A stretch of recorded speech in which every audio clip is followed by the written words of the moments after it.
Yeah. Hey. Woo. I mean, you've got energy. It's dreary. Yeah, baby. All right, bring it, because I'm sleepy It's all already. fake. Live from your CEO's golden parachute, it's yet another manic Monday edition of Business Pants, joined by analyst whole Matt Moscardi. Yeah. That's me. Yeah. Okay. All right. In today's faulty wiring called September 25th, 2023, the arbiter of how much should I give a shit stops by. That's you, Matt. I don't know if you know I like this. being arbiters of things.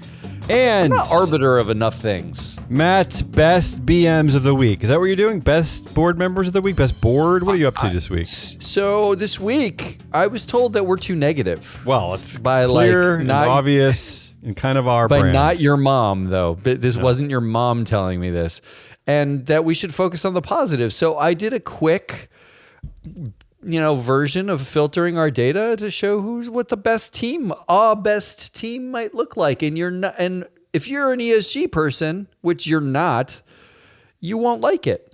Well, then I feel bad for the game I've created today. If we're too negative, because the game is rate how much I should give a shit between 1 and 10.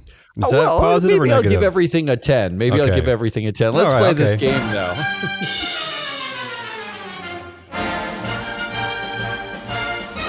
You see, that music started off very positive, but ended on a decidedly negative sound effect. My negative point. tone. We can't get away from it. Our show today is being sponsored by Free Flow Analytics, the only ESG data platform to measure real board influence. That sounds cool. That's correct. That does sound cool. That sounds awesome.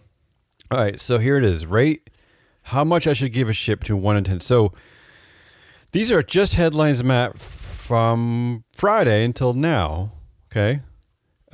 All the headlines after our Friday show. And I just want you to know, like, they seem kind of quasi-important, a lot of them. And I want to know, like, how much should we really give a shit? Okay. All right. All right. I You feel think comfortable? I get the game. There's a lot of pressure on you. No, I know. It's every one of these games is pointless, so it's not that hard. Okay, here we go. Lego ditches oil-free brick in sustainability setback. So Lego has abandoned its highest profile effort to ditch oil-based plastics from its bricks after finding that its new material led to higher carbon emissions. Wow. And that's because, according to CEO Niels Christensen, which is really the best CEO name for a Scandinavian CEO, right? Niels Christensen. It doesn't get more I mean, because he's saying that process would have led to higher carbon emissions because it would have required new equipment. But I don't know how I feel about that. I mean, can't you just sell the new equipment one day, or I don't know. I mean, is that real? I don't really kind of understand that one. But Matt, before you answer how much I should give a shit about this, the current process needs about 2 kilograms of petroleum to make 1 kilogram of plastic. So first of all, would the oil-free bricks have hurt less to step on? That's, as a parent, that's my biggest concern. I would hope not, because isn't that sort of a rite of passage of parenting?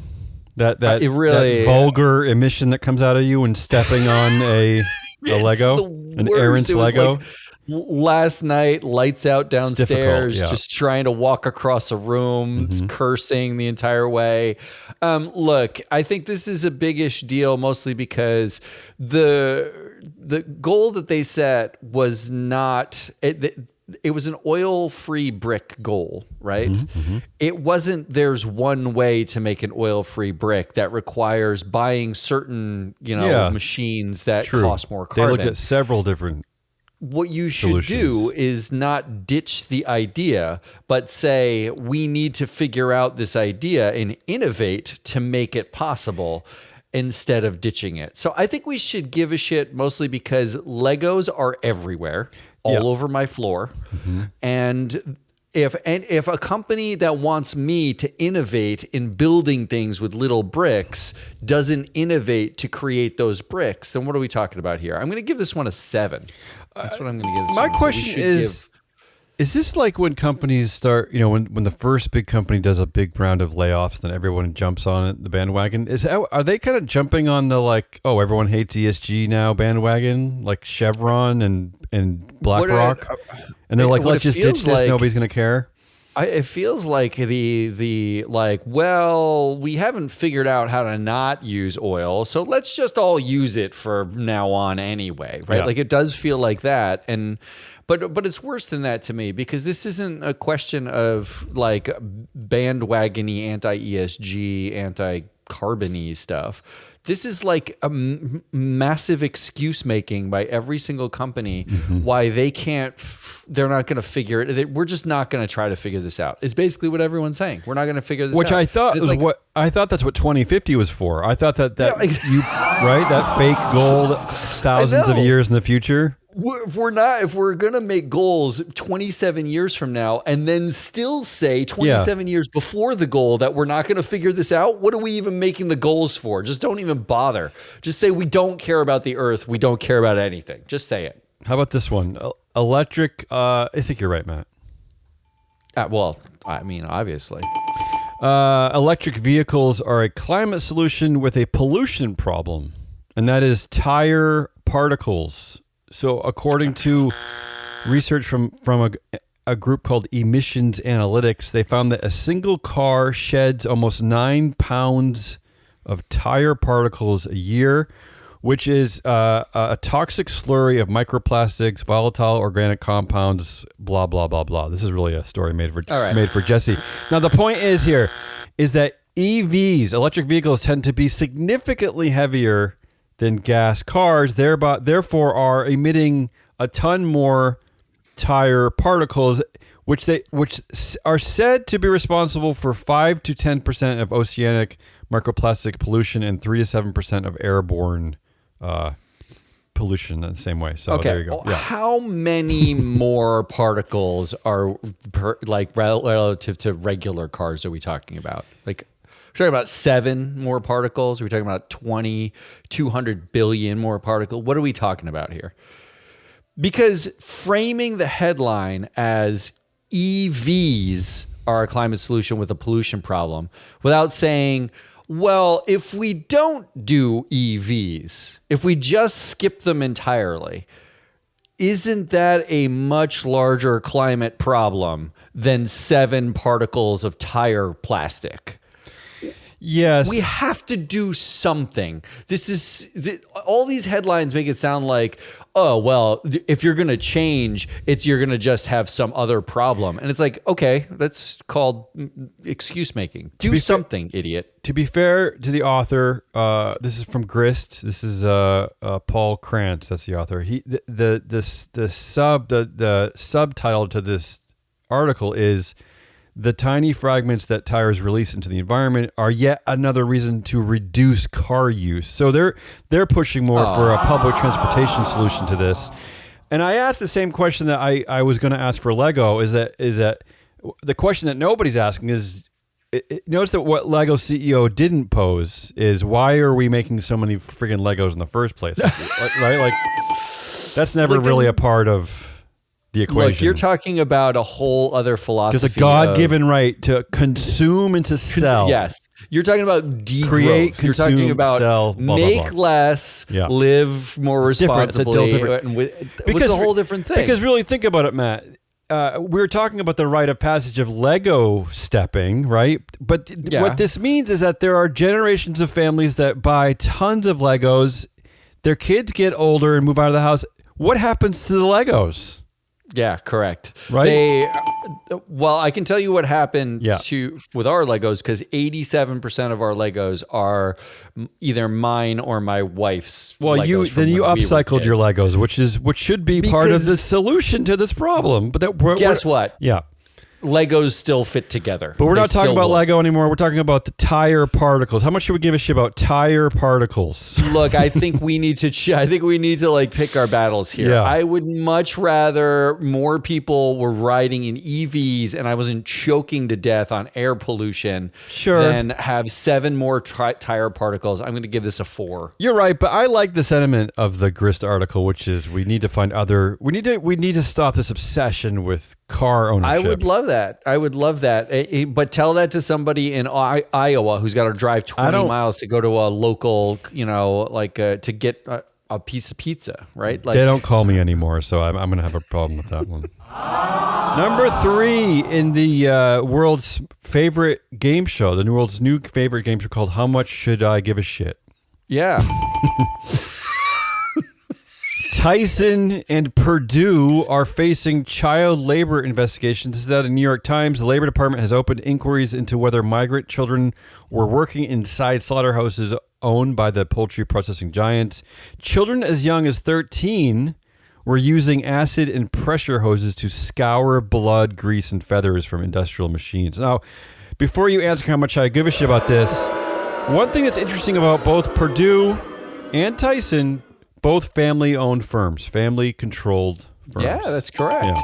And one of the families has broken into someone's house, slept in their bed, and not remembered it. We don't know that the other family hasn't, so let's be fair to the Purdue family. That's true. We don't know that. Yeah. That's true. That has been reported. Look, I think this is interesting mostly because there's currently a conservative movement to remove child labor laws in this country. In the Midwest especially. In the Midwest for this kind of stuff, right? Like they're basically using it as a solution for not having enough people to work in things like slaughterhouses. And I can't get over the irony of the fact that the child labor laws were put in place because of children operating in slaughterhouses. Wasn't that like part of the thing? Like that was like the original labor laws? Upton Sinclair's The Jungle talked a lot about the slaughterhouses in Chicago. Yeah. This. So I'm going to say that if we don't have any sense of the fact that it's progress to not have a 13-year-old using acid to scour blood off of an industrial machine, if we don't think it's progress that maybe they don't do that until they're older, and or that we're leveraging migrant workers specifically, where we know that Tyson had a massive COVID problem because all of their signs that said like wear a mask and distance were in English, and they were not designed to speak to a migrant worker at all, much less a migrant 13-year-old worker. Yeah. I'm gonna say we should give a shit because it's gross. Yeah. It's gross. This should be a 9 out of 10. Ooh, wow. I'm wondering why doesn't Lego get involved here? My kid is 12. I don't want my child to like their only thing in life to be, we basically want migrants out of this country for some reason. We want somebody who's an undocumented migrant or a documented migrant. We're trying to kick them out. We want to build walls. And yet we also want to put them to work scouring blood off of industrial machines. It seems like it's all gross. It's all horrible. You're going off the rails. Horrible. What I want to know is why won't Lego get involved with this? What about taking that blood, grease, and feathers and kind of compacting it into a brick-sized toy? Could we do that? Yes, I think we can. How about this one? The death of carbon neutrality. I don't even know if I want to go much more into this one. When you said it was a negative show at the top, you weren't lying. Well, how much should we give a shit about this? Yeah, this is from the Financial Times talking about, they're wondering, have we reached a point, the death of carbon neutrality? Well, it depends, because if you're talking about the carbon credit market, which is, I'm guessing, in part at least what they're talking about, right? Yes. Then yes, that was sort of a big, mostly fake, not entirely fake market to begin with, right? Like it was, there were a lot of double counting, there were a lot of problems, and you were overshooting it anyway. So in that way, yes. But if we're saying that carbon neutrality as a concept is dead, that's very, very bad. No, this is based on this is especially from the EU basically trying to get rid of the greenwashing about these fake climate neutral claims. Yeah, well, what I'm curious about. I was thinking about this over the weekend.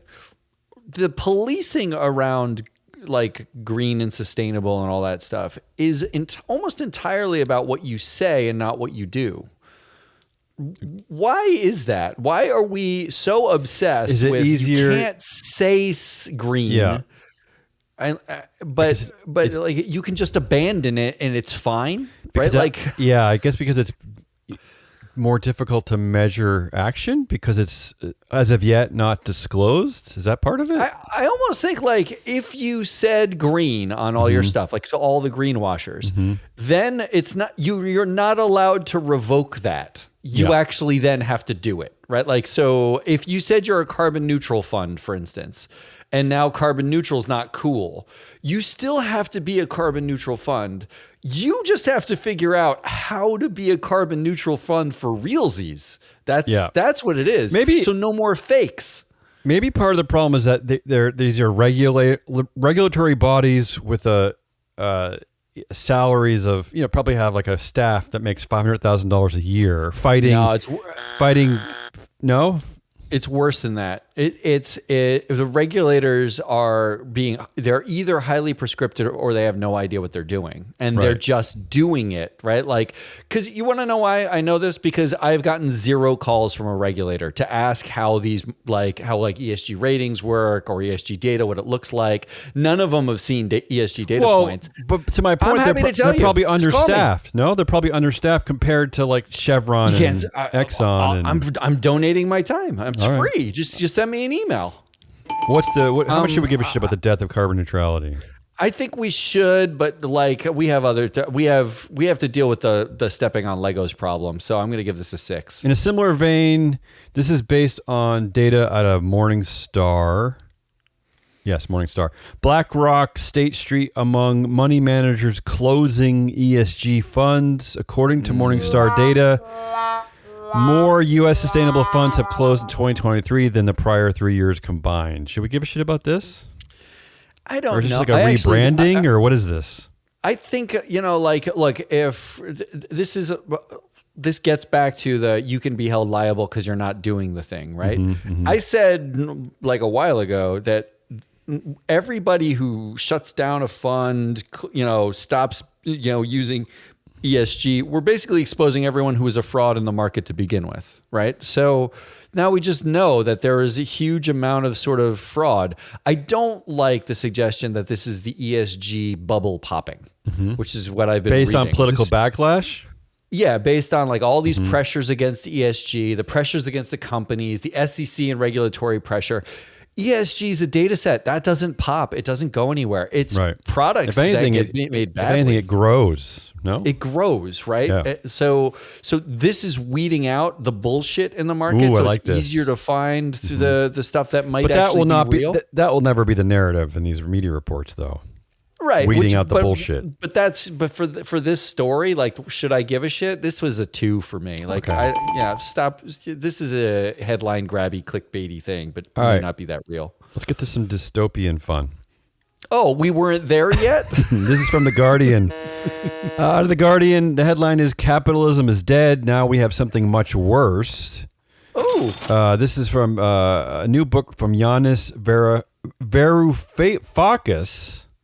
Oh, Yanis Varoufakis is. Do you know him? He was like Greek, the prime minister of Greece, right? Economist, maverick Greek economist. Yeah. This is a new book on the tyranny of big tech.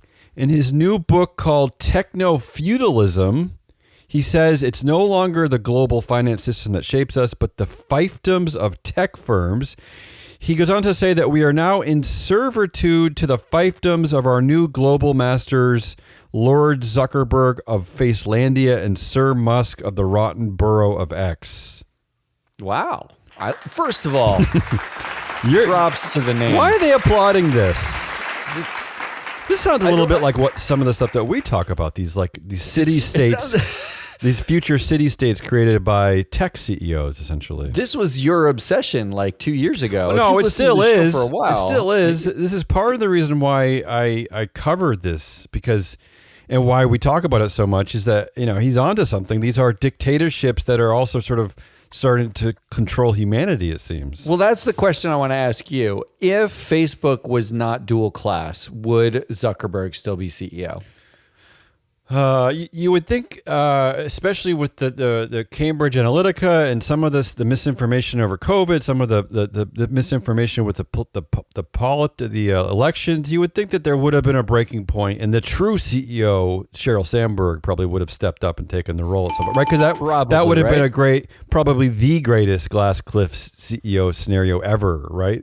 Sheryl Sandberg taking over at Meta. Well, yeah, because she was usually the one who would go to Congress and apologize. So yes, I think there would have been a time to remove Mark. So if you play that string out, right? They're not spending $12 billion a year on the metaverse or AI, right? Like Sandberg is highly unlikely to spend the money on that, at least immediately.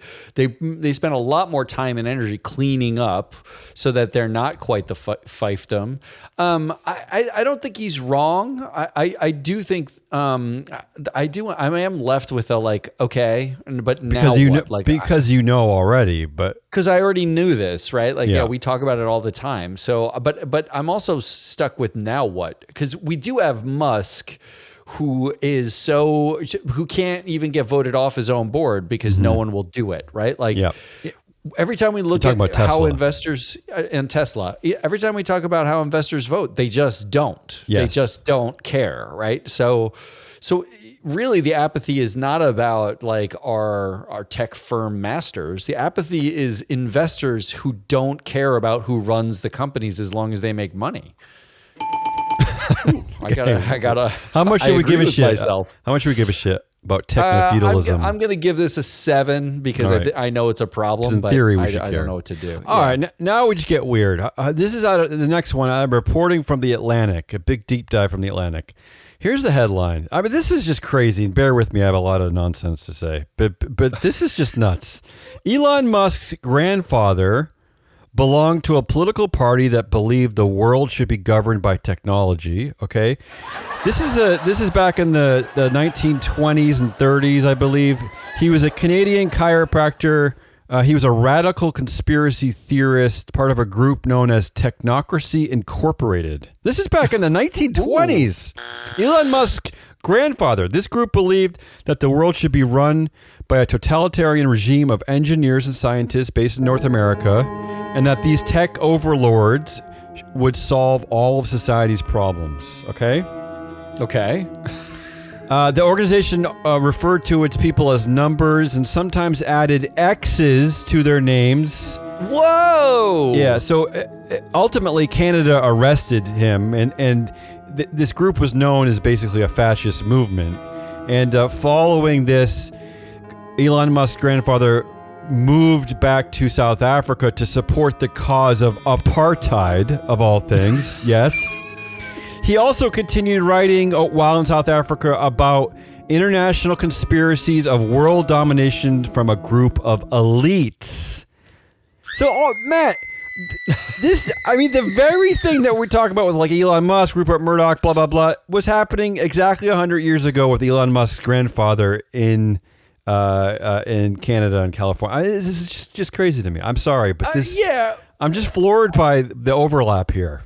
But the difference is in the 1920s, none of those people were billionaires. That is exactly true. Right? Very good point. Yes. So then it was like a cute, stupid thing of a tinfoil crazy. Yep. Now the tinfoil crazy has several hundreds of billions of dollars at its disposal. Yes, and because of their equity and nonsense, they're cemented in power. As you said with the Tesla board, you can't even get rid of the crazy. Get rid of the crazy. You can't now. You can't stop them from getting everywhere. They're in AI because of all the things, and only because of equity-based wealth. Right? It's not actually even about actual cash. It's just equity-based wealth. It's founder wealth. That's it. Yeah, crazy. It's this kind of blew my mind. This one. If you take the last one about the tyranny of big that's tech, why I ordered them this way. Yeah, that's why. Together, then you should be sufficiently terrified. But I still like, I don't know. How much do you give a shit specifically about Elon Musk's grandfather being part of Technocracy Incorporated? How much do you specifically give a shit about that? I'm going to give this a 1. I'm going to give it a 1 because I'm so tired of caring about anything that morons like. His family's a bunch of crazies. He was bullied as a kid. You have hundreds of billions of dollars. Get the fuck over it. You have to get it under control. You can't ruin humanity because you're a big diaper baby. Just get over yourself. I don't care about all those things. What I care about is what you do with your hundreds of billions of dollars. You are the one who forced the UN to justify feeding hungry people, right? Like that was you. Don't tell me your grandfather because he was a conspiracy theorist that made you one and that justifies it. Get over it. Don't forget, also a huge supporter of apartheid. Yeah. Oh well, that's just the icing. That's just the gravy. It's just the gravy. The next headline out of the Wall Street Journal: Meta. Speaking of Zuck, Meta to push for younger users with new AI chatbot characters. Yeah, we didn't already have a problem with users too young and body dysmorphia and stuff. Let's go younger. Meta is planning to develop dozens of AI personality chatbots. They're also working on a product that would allow celebrities and creators to use their own AI chatbots to interact with fans and followers. I don't like the sound of that. Among the bots in the works is one called Bob the Robot, a self-described sass master general with superior intellect, sharp wit, and biting sarcasm. Blah, blah, blah. I don't like any of this. Maybe you could be a guest on this show. Yeah. All of this is horrible. It is horrible. This was just this weekend? How much horrible news I'm sorry. This is one weekend. I was very diligent about this, the fact to make sure that it was only our headlines dated September 22nd and later. Yes, just this weekend. This is an insane amount of horrible over one weekend. How much should we give a shit about this? Look, I mean, they've already broken everything. I don't know that this is going to be like the thing that, breaks the camel's back, but it is one of those things that like, I like that everybody seems to be focused on how young can we go before it does. Can we do 10-year-olds who are using acid to, scrape blood off of industrial machines? Can we get 6-year-olds talking to fake celebrities and sass masters so that they can have... What is the goal here? Like to get why don't we just, when they're in the womb, put a Neuralink chip in and let them control our computers? Away. How dare you? I mean, that's coming. I mean, this is all horrible. I don't know what to think of this. It's like I simultaneously am apathetic and horrified. So I'm going to give this a 5, which is about right. I think the thing that gets me is that this same group of CEOs going to Congress begging them to regulate them. But yet we have, again, we have these fiefdoms where no one can control the founders and CEOs of these enterprises because they have no actual counterbalance to their power. None, which segues into your next one. Sorry. Here we go. Number 9. Elon Musk weighs in on CEO pay again. This is a good one for us. This is a good corporate governance, ESG, nerdy one. This time he's taking aim at General Motors' Mary Barra's salary. So Elon was responding to a post on Twitter or X, whatever you call it, that said, she has created zero value for GM shareholders over her entire tenure as CEO. Why is she worth $20 million a year? If she's worth blah blah blah. If she's worth $20 million a year, no shit, the blue collars want more money. That was what the user said. Elon Musk responded, corporate compensation should be proportionate to success, just like it is for pro sports. Now, this is kind of in our territory, no? I mean... Not only is it this our territory, but I love that he doesn't get the irony of any of what he just said. I mean, of course not. His brother's on the board. He pays himself whatever he wants. He stays out of public markets because he wants to have as much money and equity as he possibly can get. And when he's in public markets, he complains about it. Well, and note how he attacked Mary Barra, not the CEO of Ford, who also made $20 million, who's also part of the strikes. He went for the one female CEO in the entire industry is who he's talking about, right? This is Just classic bullshit. Say something about someone else and hope that, and don't care that like what your situation is. You know what gets me too is that we're dealing with these constant anti-ESG attacks, and yet the arguments on the other side are they're so simplistic. The argument is that somehow she has created zero value for GM shareholders because I guess they're just talking about the share price, right? Like that's the only thing they're focusing. But yet we don't know how long a typical shareholder is invested in the company. They might be invested for 50 years. How do we know the actual value of what Mary Barra has created there? I mean, it is so simplistic to me, though, really, that to focus on this one data point. ESG, we've been talking about forever, that CEOs have been making more and more and more and more money. The only reason why we have a CEO pay ratio disclosure is in part because the G crowd in the ESG pushed for it after the 2008 financial crisis, right? That was part of the point. And the fact is, Elon Musk got paid he broke every model for compensation. He broke. His pay package broke, and he can justify it because his share price went up. How much value is that? That's the justification. It's just the share price went up. How much value did he actually create? Not only that, every other CEO is now just using his pay package as their comp. They all are doing the exact same thing. Mary Barra is making too much money, and everybody else is making way too much money. What are we talking about here? This is so much bullshit, and so much. This is like classic Muskian, like, I'm just going to weigh in because I'm a billionaire and whatever I say matters. Shut up. I will say that if they do believe this, then this is a great billboard for our work, because what we have done is that we have rated directors. We give them an actual average based on the earnings that they're responsible for and the TSR, the total shareholder return. That's correct. So then you should believe in what you're saying, and you should look at our data, and you should be voting out directors with high earnings and low TSR, right? Because the data's right there. We've created it right there for you to use. Which is why I'm going to give this a self-serving 10 on the you should give a shit scale, because if you want to treat executives and boards as sports teams, freeflowanalytics.com already did that.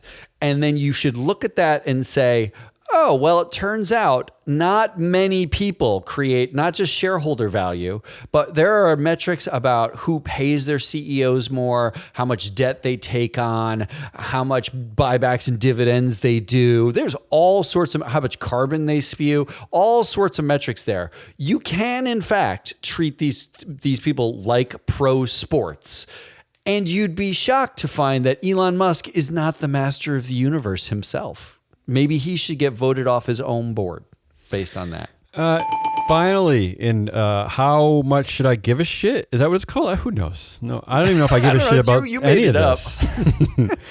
Lachlan Murdoch. He's the new, CEO. I guess he's the new CEO of Fox Corporation, Fox News, but Rupert is still alive. He's chairman emeritus. I don't know who's still making the decisions, but anyway. Keith is. Yeah. So one of his first moves after taking over Fox was backing the nomination of two new board members. One is former Australian Prime Minister Tony Abbott, and the other is the CEO of Magic Leap, Peggy Johnson. And let's remind the audience that the former Prime Minister Tony Abbott called climate change science absolute crap. But I want you to weigh in about this. How much should we give a shit about these board changes over there at Fox? It's still, stop me if I'm wrong. Mm-hmm. It's still a family-controlled empire with the patriarch of the family. Yeah, for now. But I will say that the interesting thing about Fox is that when Rupert Murdoch dies, his 4 children will decide about the actual future succession of the company. And in that case, it might actually end up being a non-family member. It's possible. They all have one equal vote. But they all do, but isn't it going to be the case that Lachlan, as the CEO, is going to accrue equity between now and the death, which means he needs one other family member to agree with him, and he's over 50%. Yeah, not to mention that what he's already doing is he's putting his own people on the board, so he's also acquiring board votes, no? Right. So effectively what's happening is what you would see in Succession, which is consolidation of power with one family member again. Mm-hmm. And are we shocked that they put on a PM who said climate change was crap? Like we are talking about Fox. Yeah, and don't forget that we are talking about Fox. Rupert Murdoch is Australian, and he has in the past praised Tony Abbott greatly. So, I mean, so whose decision was this really? I mean, it does beg the question. Tony Abbott doesn't get here without Rupert.